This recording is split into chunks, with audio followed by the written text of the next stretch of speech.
The share is in memory of the six hostages who were killed, and there's a schus that the rest of the hostages should be released. I think we're at the two dots, about three-quarters of the way down on Ayin Chesam at Aleph. Where is it? Rabbi Shimon Cholik ben Nechasim. Oh, no, no, we didn't do Takanos Usha yet. No, no, we have to go a little bit higher. Let's just go from Rav Ushmal on 78b2. It's about halfway down Ayin Chesam base. So in the first column, Rav Ushmal Damri Travai, who bein shenaflu nechasim achalonis arsa, whether this woman received property. So let's say her mother had inherited property and they had no brothers, so she inherited from her mother or something. Or some other way. She inherited property, real estate, before she ever got Arison, before someone gave her a ring. Whether she got property after she had Arison, but before chuppah, Benises, and then she had Nesuin. The husband is able to seize the properties from the buyers. So that means that even if she, Rav and Shmuel both say, so even if she received the property before she was ever mu'resses to him, it's still completely his. That's against our Mishnah. Our Mishnah says that if it was before she had Arison, she could do whatever she wants. She could sell it, she could give it away. And there's a machlokes Beishama Beis Hillel if it uh if she had the property and then she made the gift after the Arison but before in the Nesuin. Beis Shammai says it's a good gift. Beis Hillel says not really, but B'di'eva might be okay. So come on, this statement of Rabbi Shmuel is more strict even than Beis Hillel's opinion. So Delo Rabbi Yehuda, V'lo Rabbi Chanina ben Akavia. It's not like Rabbi Yehuda. It's not like Rabbi Chanina ben Akavia. Who is it like? Inhu the Amri Rabboseinu. They say like there's a different sheet of Tanaim that we call Rabboseinu. Normally the Tanaim have a name, sometimes Chachame, but here it's Rabboseinu. The Tanya, because we learned in a Brisa, Rabboseinu Chazru v'Nimnu, our rabbis went back and voted again. Bain Shanaflu La Achalotisares, whether she received. So that literally the field fell to her, but it means that she inherited it, she received it before she had Arison. Bain Shanaflu Mishanisarsa, or whether she got the field after Arison, but before Chuppah, Venises, and then later she had Chuppah. Obviously, in the first case, she had to have Nisuin and then Chuppah. So there's a different opinion that wasn't in our Mishnah, it wasn't cited. And this Mishnah this Shita from a Tosefta is a subsequent Psak Halacha.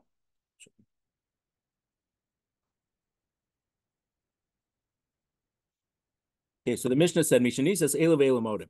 After Chuppah, everyone agrees that she has no right to give away the field. Lema Tanina Takanasusha. So we had learned about Takanas Usha about 10 blad ago about tzedakah. There are certain enactments in the city called Usha about tzedakah. There are some takanos also about marriage in Takanas Usha. So it looks like that our Mishnah is saying something that it was already from Takanas Usha. So a decree made in Usha.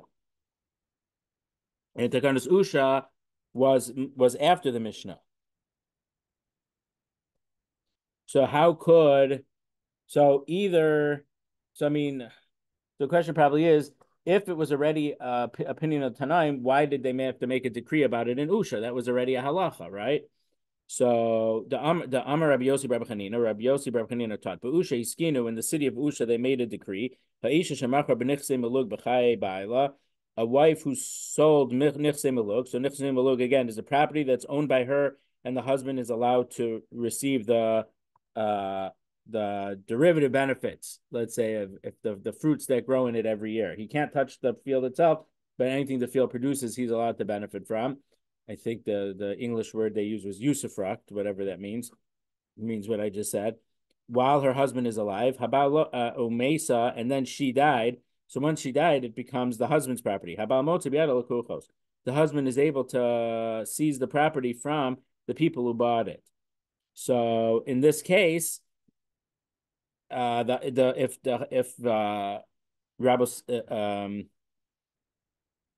our Mishnah says that that the husband is able to, that she's not allowed to give it away after chuppah.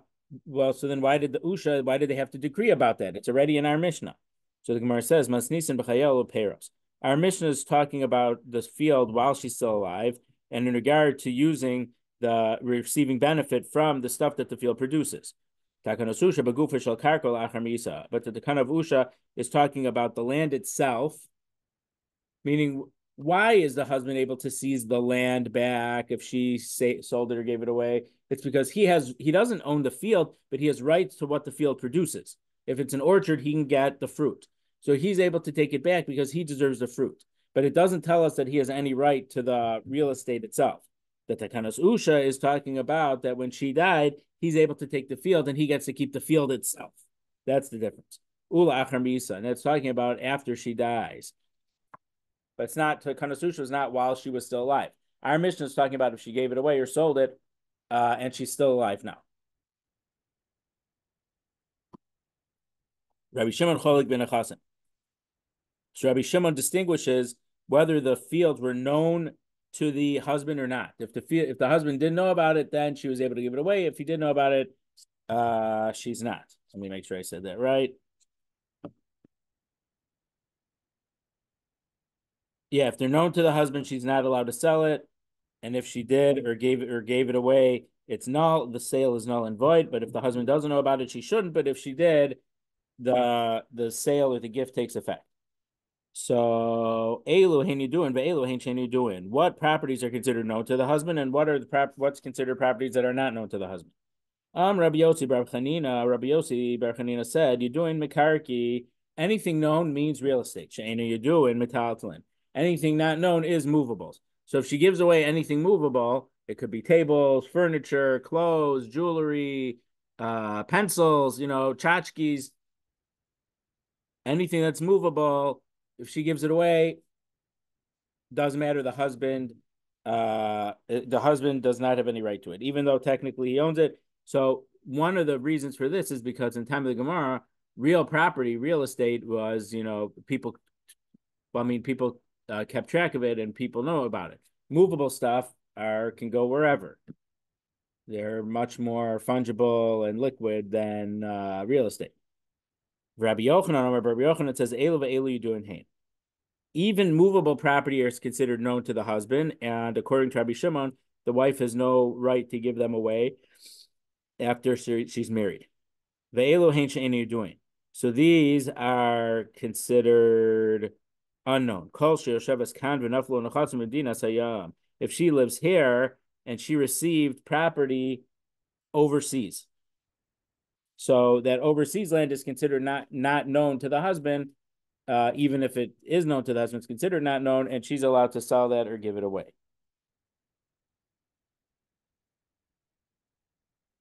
So Rashi says in the previous answer, a little bit different. I say, why is real property considered known to the husband? Because he knows that she owns it. He was looking forward, and part of the reason that he wanted to marry her was he was marrying her for this property that she was going to bring into the wedding. Okay, Hahi Itza. Tani Nami Hacha, we have a brisa like Rabbi Yochanan, Elohin Sheni Yuduin. What are considered properties that are not known to the husband? According to Rabbi Shimon, that the sale does work. If she lives here and she received through inheritance property on the other side of the world. Hahi Itza Debaya de Tavrachinu Lenichsa Migavra. A certain woman wanted to keep some land away from her husband. So she wasn't married yet, but she was going to get married. And I believe this case, so Rashi says she was a woman, widow. Obviously she was a woman. So basically she wanted to give it away in a sham sale because she wanted to shield it from her husband, and in case she would get divorced, whatever, it would stay in her family, and she was going to give it to her daughter. But the fact was that the daughter was just going to have it in name only, but to keep it really for the mother. So let me grab something from the other room. So this is like, according to some opinions, can you sell your chametz, or is it is it a fake deal?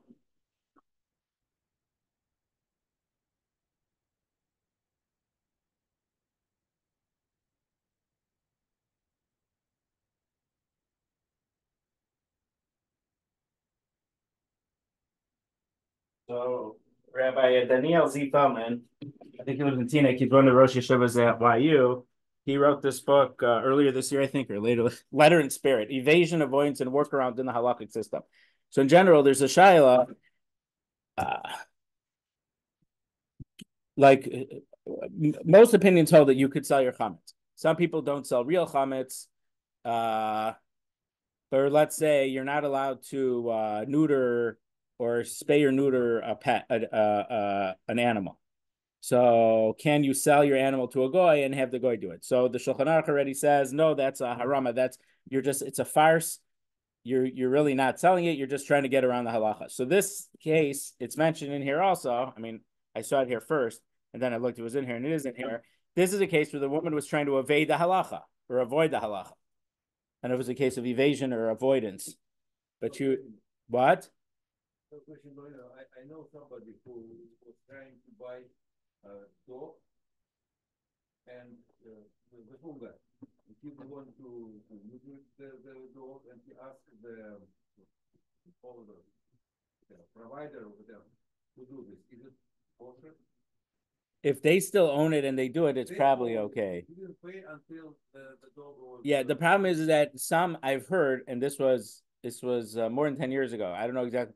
The rule was that if you were adopting it, so meaning that case there was someone like their house probably in 2009, they probably got foreclosed on, and they just like they told the dog, bye bye, and someone picked the dog off the street, brought it to a shelter. It was clearly a housebroken dog. It was trained. It was 3 or 4 years old, but it hadn't been fixed. And so the person who's going to adopt it, the adoption agency was they would not sell a non-spayed or neutered dog. So it was the buyer's responsibility to do it before they even took it from the shelter. It's a little different than your Shiloh, but if the shelter, whatever, or the whatever still does it, and they're doing it while they own it, then I don't think that it's an isser. It's been a while since I reviewed these halachos, but that's what I recall. But I know explicitly Shulchan Aruch says you can't sell it to a goy and have them do it and then you buy it back. So this case, this woman was trying to shelter it from her husband getting it, so she sold it to her daughter just to keep it away from her future husband. Because so she wrote a star giving it to her daughter. Garsha, she got married and then she got divorced from that husband. So now that she got divorced from him, she's going to the husband doesn't get it anymore. The husband would only get it if she died while they were still married. So as we turn to Ayin Samad Aleph, Asil Kamei to Rav Nachman. So she went to Rav Nachman and she wanted her daughter to give it back to her. Kare Rav Nachman l'shtara, Rav Nachman tore up the document.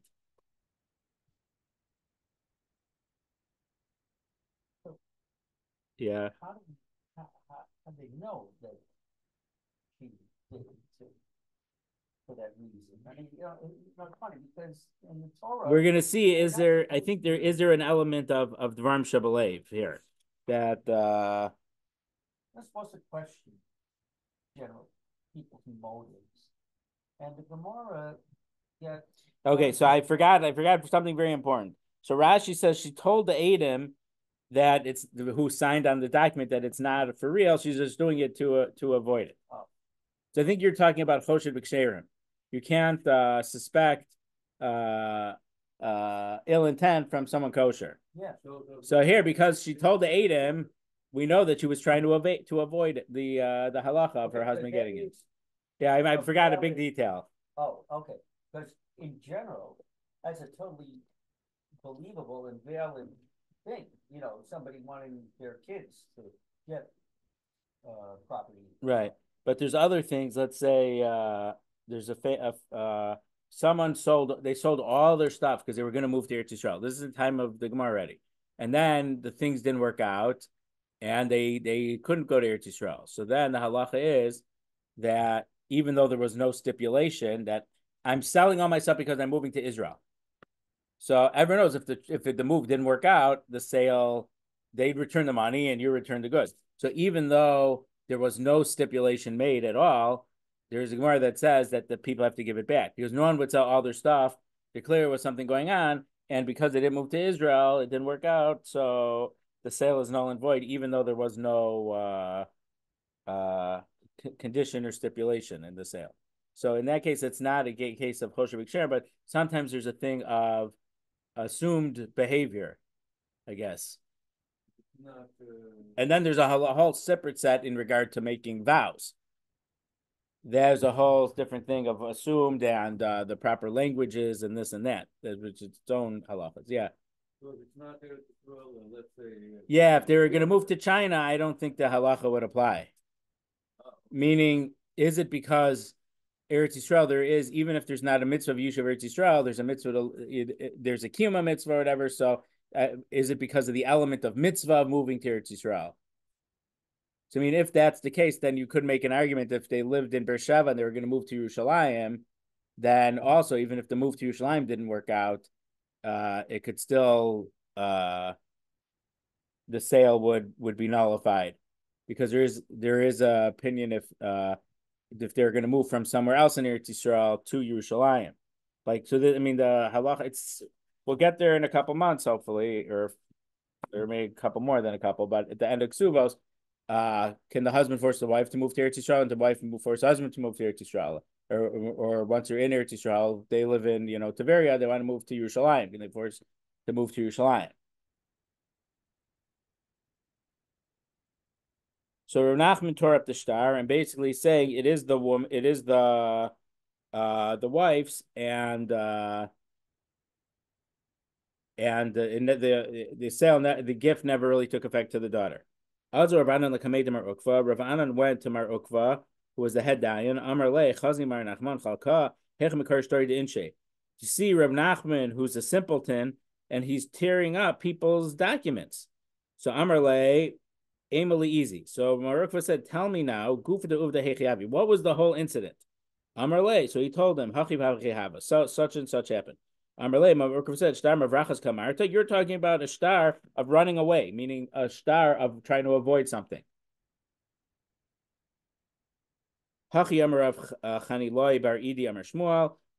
This is what Rav Chaniloi bar writes in the name of Shmuel. Mora Harani. I am a posek. And I said that if one of these avoidance shtaros come in front of me, I'm going to rip it up because it has no legal validity. So that's evasion, avoidance, and work around the halachic system. Shmuel said, if someone wrote such a shtar, I'm going to rip it up. It has no utility. So it ends up is that she got divorced. But if she would have gotten divorced and she would have died first and the husband would have said, "Oh, she has fields," and the daughter said, "No, it was given to me," they would have ripped it up also, and then the husband would have kept it. Rabbi said to Rav Nachman, "Time am I? Why do we tear up this document? Someone doesn't give everything, all of his own stuff, and give it all to someone else. But honey mili lachrini, that's if you give it to someone else who's not related to you. But, and this is, I think, what Marty said, someone is willing to give away their money in order that their kids would get it. So in this case, they're not giving, even though she is left with no property, but the fact that she's giving it to her daughter, we know that she wants to give it to her daughter. You wouldn't give it to someone who's not related to you, stop. But here, she's giving it to her daughter. What's wrong with it? Say she wants her daughter to have it. But no, even compared to her daughter, she would rather have stuff over her daughter. Does this mean if it was a son, it would be different? I don't know. Mesave, they asked against this psak that we could just tear up the document. If a woman wants to shelter, I mean, again, shelter isn't the translation of tavriach, but that's the legal term nowadays that we would use. She wants to shelter the stuff so her husband doesn't get it. So before she gets married, what can she do? What does she do? She writes a shtar pasim to someone else. This is the opinion of Rabbi Shimon Gamliel. So Rashi, We know that in Parshas Vayeshev, Yaakov made a ksonas pasim, a colored coat. So is he making a rainbow document over here? No. Rashi says it's not from the word colored, but it's from the word appeasement. Piyusim shemifai saso the kabbal gives chus musuid. So meaning you have to sweet talk the person and say, I'm putting your name on the documents, but it's not really going to be yours. It's just so it doesn't go to Shmerel, to my future husband. It's a great marriage getting off to a great start. But then again, I guess to some extent the prenup is like this, right? But the prenup is different because a prenup is when the other side is agreeing not to claim those things. So here you're trying to shield it. In a prenup, it gets shielded, but you're doing it with their consent. So that would be not exactly the same thing. So Rabbi Shimon Gamliel says she writes a shtar pasim, meaning because she has to sweet talk of it. Let me put your name on the documents, but it's not really going to be yours. Chachamim say if he wants, he can laugh at her. Meaning he said, okay, you can put my name, it's not really mine, but once his name is on it, it's really his. Unless she writes, this property is yours from today and when I want it to take effect. So if she writes those words, it's yours from today and when I want it to happen, then we need her to affirm it to affirm it at some later date, and she's not going to affirm it, and that will keep it away from her husband, and it's going to keep it away from the other person. So the reason that this shtar works according to Chachamim is because she wrote mehayom u'che'erta halo kasva le hachi kenu lokech. But if she didn't write it, it seems the Chachamim said mitzachik ba, the person could laugh at her and say, "Oh, it's mine." So it sounds like it does take effect. So why would Shmuel rip up the document as if it doesn't take effect? So Rabbi Zera lokash. Rabbi Zera says it's not a contradiction. Habakula habamiksasa. Shmuel is writing a case where she gave away all her property. So the fact that she's giving every last stitch away shows that it's a sham. But in this case, she didn't give everything to this or give or sell everything to the same person. It was to different people. Or this was only to one of the people. So in regard to each individual person, it does take effect. Because remember, we said a few lines up that a person isn't going to give all of their stuff away. So here, they gave it in different pieces. So it seems that halacha is considering that to not be, it's not considered all being given away to the same person. So each individual transaction takes effect.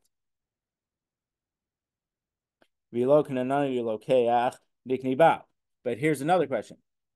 If this shelter that the future wife tried to do didn't work, then it ends up being the husband's. And if she would die, the husband would really get the field. So it's not being sheltered at all.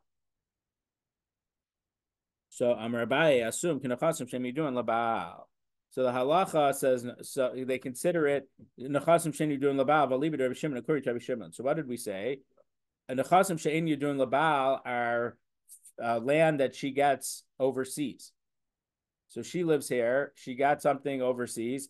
So according to Rabbi Shimon, if she sold it, it takes effect.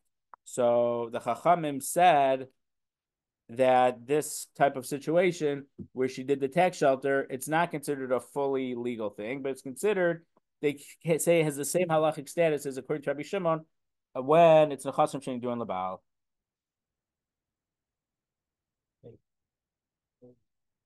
So tax shelters in halacha is our Gemara. Pardon me? Tax shelters in halacha is this Gemara, is one aspect of it. Well, not tax shelters. Did prenups. No mention. If the Gemara, which I think in another parak or two, we'll get to it, but when we talk about the difference between Nichsei Tzon Barzel and Nichsei Malug, it might be, meaning that there's some, so meaning the Nichsei Malug itself, the husband doesn't have a right to the property itself.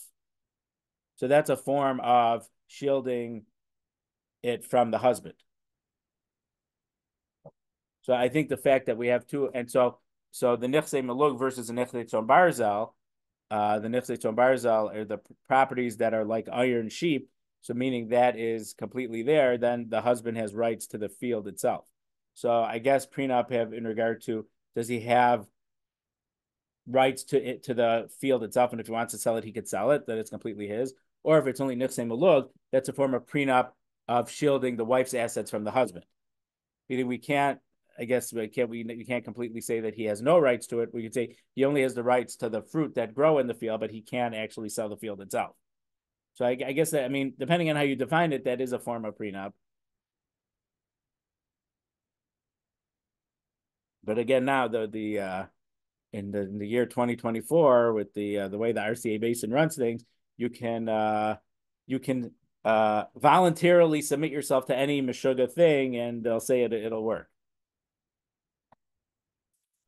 I mean, they're trying to say that they're not Meshuggah things, but it's clearly stuff that's evasion, avoidance, and workarounds in the halachic system. I don't know if it's in this book too, but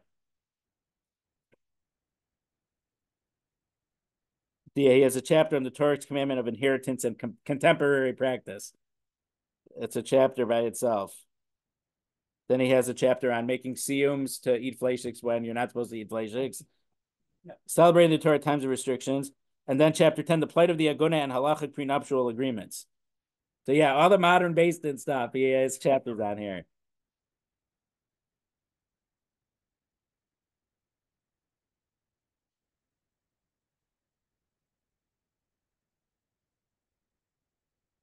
See, he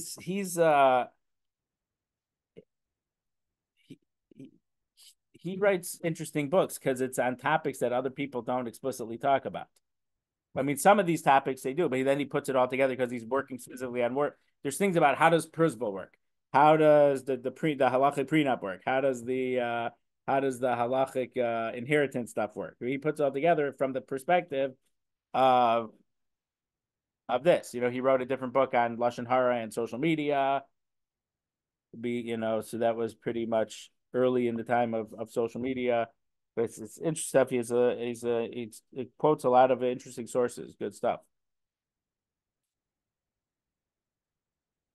Okay, new Mishnah, middle of Ayin Testament Aleph, 79a2. Naflo Nechasem. If a woman who is married and she inherited money, Yilakach Behem Karka. So in this case, she didn't get land, but she inherited money. Yilakach Behem Karka. Land, real estate should be purchased with that money. The husband is allowed to eat what the field produces. What if she inherited picked produce? So meaning it was already picked off the tree. So again, you could sell the fruit, and with the money you make, they should buy some land, and the husband gets to use whatever the field develops. What if she inherited fruits that were still growing on the tree? Rabbi Meir says, we estimate or make an appraisal. How much is the land worth with the fruit on the tree? How much is it worth without fruit on the tree? On the trees. Meaning, if someone was going to buy the field, it probably is worth more with fruit on the trees because the person knows that in a month or two or three, they're going to be able to pick the produce and sell it. So they're going to start making money off the field sooner. Whereas if it's the winter time and there's no fruit on the trees, it's not worth as much because it's more work and more time before they're going to start getting any benefit, earning money off of the field. And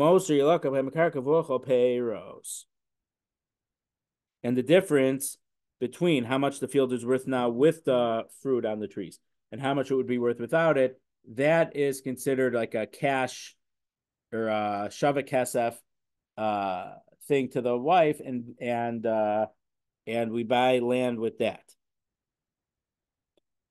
The Chachamim omrim hamechubarim lekarka shelo, v'atzlushim min hakarka shelo. But the Chachamim say that if there's still a fruit on the trees, mechubar means it's connected. That's considered his, and he's able to do whatever he wants. V'atzlushim min hakarka shelo. But once the fruit is or the produce or the because it could be wheat or whatever, once it's separated from the ground, then it's hers. So meaning, according to the Chachamim, if there's she inherits fruit that's growing, so it seems the question is, well, who owns the land? It seems that she owns the land and the fruit that's on the tree. So the Chachamim say, well, since he has the derivative benefits from the land, the fruit on the land is already considered, it's literally peiros. That's what peiros mean. Peiros means the fruits. So he gets to, so those fruits are his. But if there was some of the, it's in the middle of the harvest, and when she inherited, some stuff was picked already, and it's still on the field, and some is on the tree. The stuff that was picked, that's considered hers, and he has no right to it. So with it, they buy property. The property is hers, but because the halach of nichsim malug is that the husband gets to use any derivative income that the field produces. So this new field that they bought with the price of the harvested fruits or whatever, they buy a new field for the wife, but the husband gets to use the stuff that field produces. Rabbi Shimon says,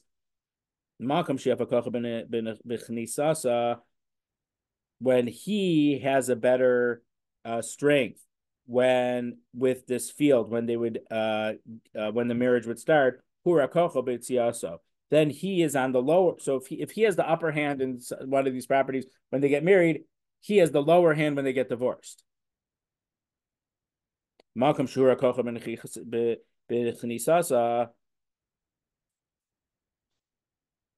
a place where he had the lower hand when they got married, then he has the upper hand when they get divorced. Kate said, what's a Kate? What's this talking about? If there's fruit that's growing on the land. So what happens if they get married and there's fruit on the land? What happens if they get divorced and there's fruit on the land? So Rabbi Shimon says, when they get married and there's fruits on that are still growing on the trees, when they get married, they become his. And when they get divorced, they're considered hers. He doesn't have the right to the fruit that's growing on the trees when they get divorced. But the harvested produce that's still on the field because they're in the middle of the harvest, when they get married and there's some fields, there's some harvested produce on the field, it's hers. That means when they get divorced, it's going to be his. And when he divorces her, it's his because he had the right to derivative pairs. And this is, at this point, it's considered the derivative pairs of the field. So he gets to keep it before they get divorced, and she gets her field back. Gemara. Pshita. Arovate ara. So if they're arguing about what to buy, one of them wants to buy a field, one of them wants to buy a house. One of them wants to be a farmer. The other one wants to be a real, there's a guy named Donald Trump who made a lot of money in the 80s buying and selling real estate in New York City. So they wanted to buy real estate to rent out to people and this and that. So if they're arguing about which type of real estate, fields or houses, what do? The halacha is they buy land. If one wants to buy a house and the other one wants to buy an orchard of palm trees, they buy houses because that's a better investment. One wants to buy the palm trees which have dates, and one wants other types of trees. The date palms are better. If one wants to buy regular, fruit trees, and one wants to buy a vineyard of grapes, they buy fruit trees.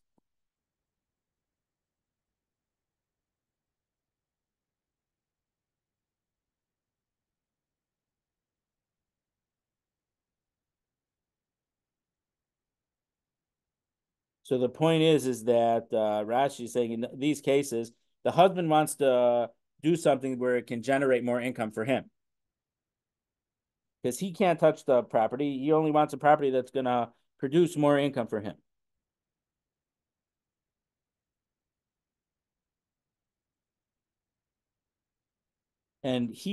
So even if the principal would be getting lower, he doesn't care about that because the principal is not his. But because the principal is hers, she could say, no, you can't do that because the principal is mine. I don't want to lose my principal. So a house, so I guess a field is better than a house, whatever it doesn't say here, but maybe because the house needs more upkeep and the field needs less upkeep. I don't know. Uh, Between a house and palm trees, the palm trees are eventually gonna stop producing fruit. Um,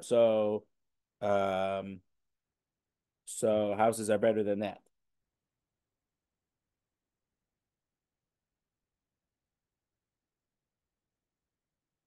Ara ibad zardisa upira de chavri. If she got a certain type of trees, which I guess according to Rashi, it's eventually going to be just timber wood. So article translated as sorb trees, and the fruit is very worthless, and basically you just chop it up for wood. So Lahavdil, what's the guy who owns the Patriots? Yeah. Kraft. So Kraft owned paper mills, and then he bought the forest. So this is like, like 40, 50 years ago. I think so. So he bought the timber, so it would be cheaper for him to make the paper, a vertical merger type thing. Oh, he did? Yeah. That's not how he made his money. Oh. Maybe he owned it also, but I think his main money was from like paper mills, and then he bought forests to That's how you got the name Kraft? He's crafty. Kraft paper. I thought it was craft beer. No, Kraft paper. I know, Arts and Crafts. Oh, that brand? No, it was a different brand, I think. No, Kraft is a kind of paper, brown paper. Oh, okay. Ask Richie. Kraft, yeah. No, I'm saying what Richie was right, with right. the yeah. Upir de Chavri, or a fish pond. Amri Lapera. Some consider that the wood is considered a derivative, and some say that the fish are considered derivative. Amri Lakarna, and some say that the trees are considered principal, and the fish is considered a principal. Klala de Milsa, the general rule is gizo machlef pera. If the trunk grows back, it's considered produce. And gizo machlef, if it doesn't grow back, karna, it's considered principal. So fish, even though you fish a bunch of fish, you don't fish them all out, then the fish is going to, you'll have more fish next season. So, so if you consider that the fish every year they repopulate, so then that's considered payros, not principal, because principal can't grow itself, but payros can grow itself. Is there an accounting term for this, Larry? Okay.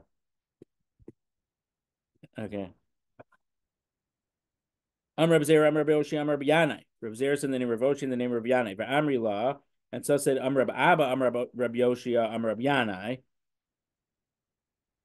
Hagonev, as we go to Ayin Testament Beis. Vlad Behemas Molod. Mishalim Tashlumi Kefa Isha. So let's say instead of a field that the woman brought into the marriage and the husband doesn't have right to the principal but has right to the thing, what if the woman had an animal, maybe she had a herd or whatever you want to call it, and so it's owned by her, but the husband is allowed to have the derivative. So let's say it's a cow. If the cow has milk, the husband will be able to sell the milk. That's considered payros, right? I mean, payros literally is fruit, but if the cow produces milk, the husband could sell the milk, and it doesn't affect the cow itself, the value of the cow.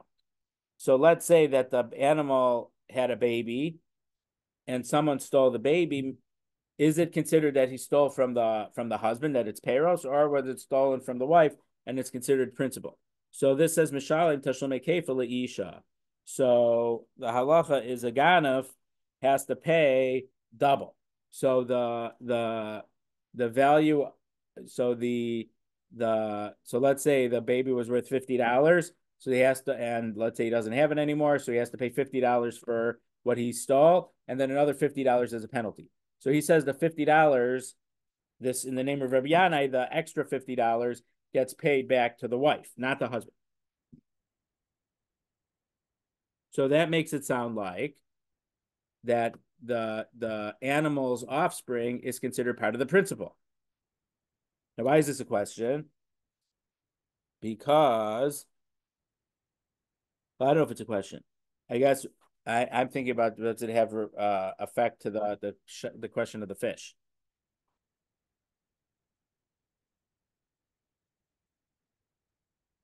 I mean, whatever. But once the woman receives $50 for this stolen and no longer extant calf or whatever baby animal that she owned, then it's the din of our Mishnah that the woman receives money and they have to buy a field with it, and or they buy real estate with it, and the husband gets to do the derivatives. Come on, who does this this go like? Lo karban lo kachananya. It doesn't follow the Rabbanan or Hanania. Titania, because we learned in the Brisa, Vlad behemas muglabal. If a malug animal had a baby, the baby animal belongs to the husband, meaning he can sell it. He doesn't just have the derivative of the baby; he actually owns the baby completely. Vlad shivchas malug leisha. What if the woman brought us a female slave into the marriage, and now the shivcha had a baby? So the Brisa says that the new slave baby belongs to the wife. So it's considered principal, not derivative. Chanani ben Achi Yoshia Amar, and Chanina, the son of the brother of Yoshia, says, Asu vlad shivchav smalog vlad behemes balog. The Chachamim made that the maid servant's baby is like a behemes malog, and it belongs to the husband. So in this case, but according to both of them, the animal's baby belongs to the husband. How could it be said in the name of Rav Yanai that the vlad of the malug animal goes to the wife?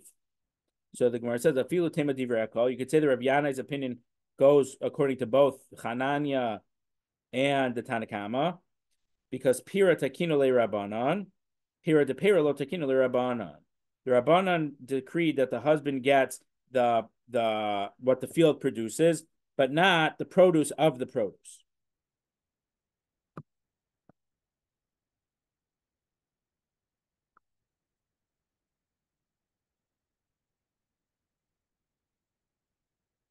So Rashi says that the baby itself is considered the derivative. So the husband would have the right to the calf, whatever the animal was. However, when that produces more stuff, in this case the kefel, the penalty, the monetary penalty for the person who is gonev it, who stole it, that is derivative of derivative, and that does not belong to the husband. Bishlama lechananya, we understand Hanania's opinion that there's no difference between the animal or the maid servant's offspring. Hainu dochashin lamisa. That's because we don't worry that the mother is going to die, meaning the mother animal. Because if the mother animal is definitely the mother animal is definitely principal. So the mother is still considered the principal. The baby or the kid or the calf is definitely considered peiros. Al Rabbanan, but according to the Chachamim, we have a question. If we think that the mother animal is going to die, afilu vlad behemas malog nami lo, the kid, or I can't say kid like a goat, or the calf of the animal should not go to the husband anyway. And if we don't consider that the animal is going to die, a maid servant, which is a human, shouldn't go to should be given to the husband. Why did it originally not? Why did the Chachamim say that goes to the wife? So the Gemara says, they are worried that the mother's going to die, but v'shani behema deika ora. If a person dies, there's nothing you could do with it. It's a total loss. If an animal dies, you could still make something out of the hide. So in death, the animal has some value, but a human doesn't. I was just listening to a share from Ravarn, I think last week. It's a share in Bava Kama from 40, a little over 40 years ago. And he mentioned, oh, it was a few weeks ago, right? And it came up, the Shaila of Kohanim attending medical school came up. And basically the halal, and so one of the things that the Shaila, the Gemara in Sanhedrin says that a dead human body, you're not allowed to derive any benefit from it. So he brought sources that say that there's no one who distinguishes that a dead non-Jew is different than a dead Jew. So yeah, that was the context. So the shivcha, there's no right. We can't even do. I mean, what would you do with it? But I guess nowadays the shaila would be if you, well, see, the thing is there isn't slavery, but Louis Tzur, you own something, and then and they die. Could you sell their organs? As Alvin Roth called it, a repulsive market, but and in the United States it's not legal. The wonderful country of Iran, the bastion of freedoms in the universe, they allow people to sell their kidney or whatever. I don't know.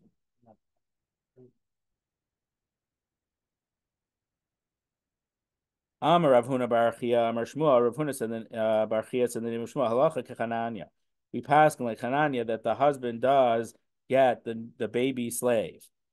Rav Nachman, Apagav Damar Shmuel halacha kechananya. Even though that Shmuel said we pass in Chananya that the husband gets the baby slave. Moda Chananya Shem Niskareshes. Chananya agrees that if Shem Nisgaresh, if the wife and the husband get divorced, no sen is dam and v'no'lam. She can pay the value of the baby and take the mother with, I mean, the mother shivcha with the baby shivcha mipnei shevach beisavia, because that adds to her father's estate. Not that he's dead, that it's estate, but that her husband, that her father would have a bigger number of slaves on his books. It makes it look better for the family.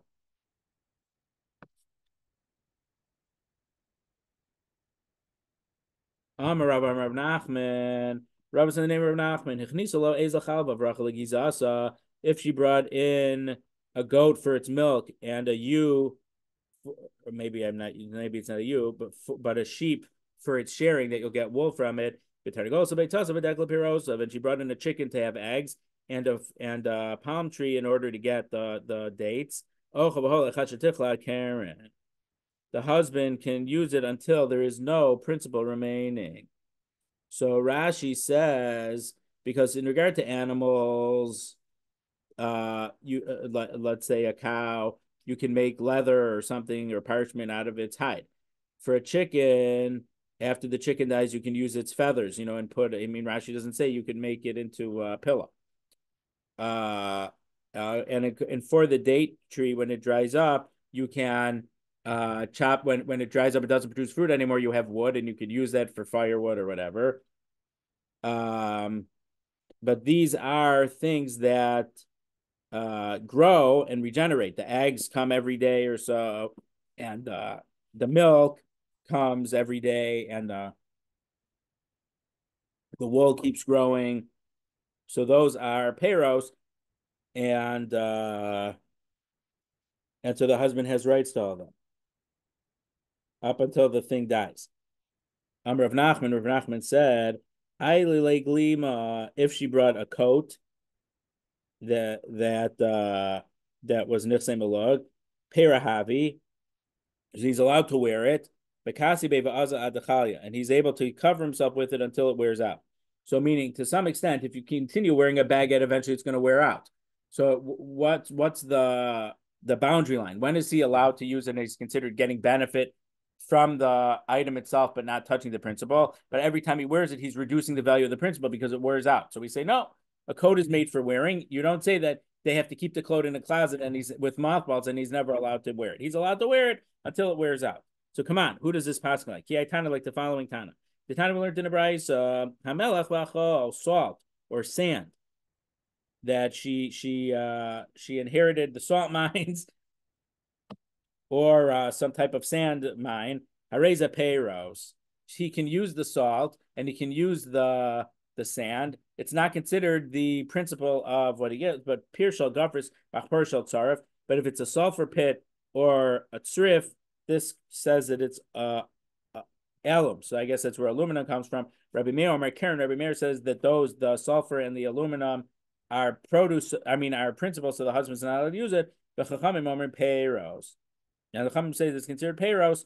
So like wearing a coat, even though you're chipping away, not literally, but every time you wear it, you're wearing it out a little bit. You're allowed to. The husband's allowed to use it, and it's considered his. Okay, let's just do a couple lines to get to the Mishnah.